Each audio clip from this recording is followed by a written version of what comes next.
আসসালামু আলাইকুম। আজকে অনেক দিন পর ভিডিওতে ফিরলাম পুরো একটি হট টপিক নিয়ে, কারণ আজকে আমরা নিয়ে এসেছি স্যামসাং এর আসন্ন গ্যালাক্সি S26 সিরিজের একদম ফ্রেশ কিছু লিক্স এবং এক্সক্লুসিভ আপডেট। আপনাদের সঙ্গে আমি আছি মেহবুব আহমেদ, আপনারা দেখছেন মোবাইল দোকান অফিসিয়াল। স্যামসাং গ্যালাক্সি S26 নিয়ে এবার যে তথ্যগুলো বেরিয়েছে সেগুলো দেখে মনে হচ্ছে স্যামসাং বেস মডেলটাকে এই বছরের সবচেয়ে বেশি আপডেট দিচ্ছে। শুরুটা হচ্ছে ডিসপ্লে থেকে। আগের S25 এ ছিল 6.2 ইঞ্চি ডিসপ্লে, আর এবার S26 এ আসছে একটু বড় 6.3 ইঞ্চি স্ক্রিন। এই স্ক্রিনে পাবেন 2600 নিট পিক ব্রাইটনেস, আর আগের মতো 120 হার্টজ ডাইনামিক রিফ্রেশ রেট রাখছে স্যামসাং। সবচেয়ে বেশি আলোচনার জায়গা অবশ্যই চিপসেট, কারণ S25 সব মার্কেটে ছিল স্ন্যাপড্রাগন 8 এলিট প্রসেসরে, আর এবার S26 থাকবে স্ন্যাপড্রাগন 8 এলিট জেন 5 অথবা Exynos 2600। র্যাম আগের মতোই 12 জিবি থাকলেও স্টোরেজ এসেছে একটু টুইস্ট। 128 জিবি ভেরিয়েন্ট এবার বাদ দিচ্ছে স্যামসাং। S26 শুরু হবে 256 জিবি থেকে, চাইলে 512 জিবি পর্যন্ত নেওয়ার অপশান থাকবে। ক্যামেরা সিস্টেমে এবার 50 মেগাপিক্সেলের মেন, 50 মেগাপিক্সেলের আল্ট্রা ওয়াইড এবং 12 মেগাপিক্সেলের টেলিফটো রাখা হয়েছে, আর সেলফিতে সেই 12 মেগাপিক্সেলই থাকছে। কিন্তু ব্যাটারি সাইজে একটা বড় ধরনের আপডেট এসেছে। 4000 mAh থেকে বাড়িয়ে এবার দেওয়া হচ্ছে 4300 mAh ব্যাটারি। যদিও চার্জিং স্পিড আগের মতোই আছে 25 ওয়াট। এবার আসা যাক গ্যালাক্সি S26 প্লাসের দিকে। এই মডেলটা স্যামসাং বেশ সেফ জোনেই রেখেছে বলা যায়।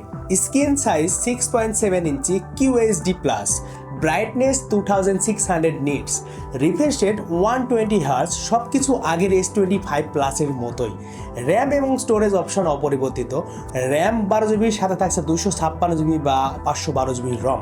ক্যামেরাতেও কোনো পরিবর্তন নেই। S26 বেস মডেলের মতোই এখানেও থাকবে 50 মেগাপিক্সেলের মেন, 50 মেগাপিক্সেলের আল্ট্রা ওয়াইড এবং 12 মেগাপিক্সেলের টেলিফটো ক্যামেরা। সেলফিও আগের মতো থাকছে 12 মেগাপিক্সেল। চিপসেটের ক্ষেত্রে S26 প্লাসে ব্যবহার করা হবে স্ন্যাপড্রাগন 8 এলিট জেন 5 বা Exynos 2600। এটা নির্ভর করবে আসলে কোন মার্কেটে রিলিজ হচ্ছে তার উপর। তবে যারা যাচ্ছে শুধুমাত্র কোরিয়ান মার্কেটে স্যামসাং এবার Exynos 2600 চিপসেটটি ব্যবহার করবে। এবার স্যামসাং গ্যালাক্সি S26 আল্ট্রা নিয়ে যে তথ্য পাওয়া গেছে তা দেখে মনে হচ্ছে আল্ট্রা মডেলকে স্যামসাং আবারও তাদের পিওর ফ্ল্যাগশিপ বেস্ট হিসেবে ধরে রাখছে। সবচেয়ে বড় পরিবর্তন শুরু হচ্ছে ডিসপ্লে থেকেই। S26 আল্ট্রাতে আসছে বিশাল 6.9 ইঞ্চি dynamic LTPO AMOLED 2X screen নিয়ে, যেখানে থাকছে QHD+ resolution, 120 hertz refresh rate এবং কর্নিং গরিলা আর্মর 2 প্রোটেকশন। পারফরমেন্সে এবার স্যামসাং আরও এক ধাপ ওপরে যাচ্ছে।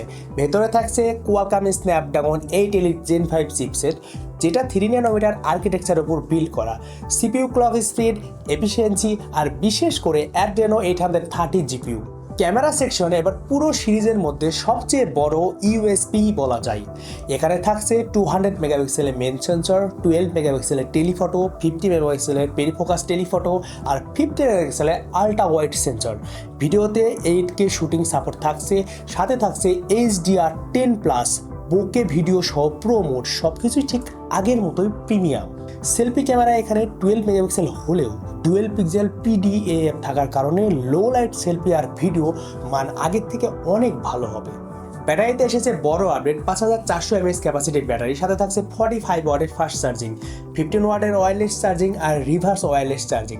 স্যামসাং নিয়ে তো অনেক কথাই বললাম, এখন আসি একটু অ্যাপেলের দিকে। অ্যাপেল আবারও নিয়ে আসছে iPhone 17E। গতবার তারা iPhone 16E লঞ্চ করে বেশ গালি খাইছে, কারণ দাম হিসেবে এই মডেলের স্পেসিফিকেশান কিছুটা দুর্বল। তারপরে মডেলটা বেশ ভালোই সেল হয়েছে।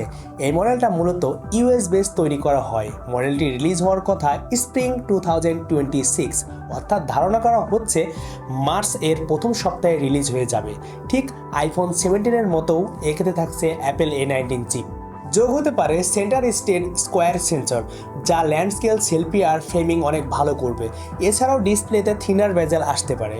তো আজকের ভিডিও এতটুকুই। আমাদের ভিডিওটি ভালো লেগে থাকলে অবশ্যই ভিডিওটা একটি লাইক দিবেন এবং এইরকম টেক টুডে আপডেট থাকার জন্য মোবাইল দোকান অফিসিয়াল চ্যানেলটি সাবস্ক্রাইব করে আমাদের পাশেই থাকবেন। তো দেখা হবে নেক্সট কোনো ভিডিওতে। সে পর্যন্ত ভালো থাকবেন। আল্লাহ হাফেজ।